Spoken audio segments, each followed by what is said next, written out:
लोग स्क्रीन पर आप लोग देख रहे बानी जा कि पवन सिंह के लुट गए गाना जौन की ट्रेंडिंग के नंबर 1 पर पहुंच के एगो बहुत बड़ इतिहास रच दिले पवन सिंह। जी हाँ भाई लोग, आज के दिन बहुत बड़ हुए पवन सिंह के फैन खातिर का है कि पवन सिंह के गाना लुट गए जौन टी सीरीज से रिलीज कल गए ट्रेंडिंग के नंबर 1 पर पहुंच गई बा।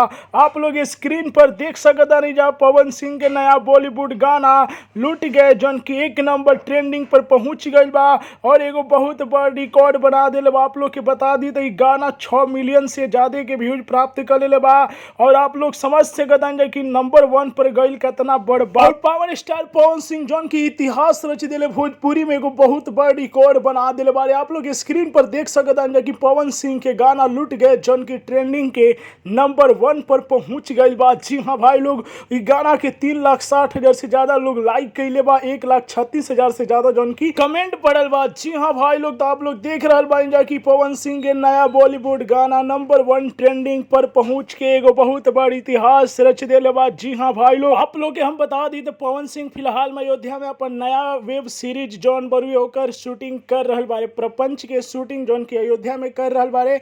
टिप्स म्यूजिक से बहुत ही जल्द पवन सिंह के नया बॉलीवुड गाना आवे वाला बाटे। अभी फिलहाल में यह खबर देवे आ रही है कि पवन सिंह के नया बॉलीवुड गाना लुट गए जौन की ट्रेंडिंग नंबर 1 पर पहुंच गई बा और विरोधियन के जला के राख कर दिला बा। जी हाँ भाई लोग, तो न्यूज के ज्यादा से ज्यादा शेयर करिए। जय हिंद दोस्तों।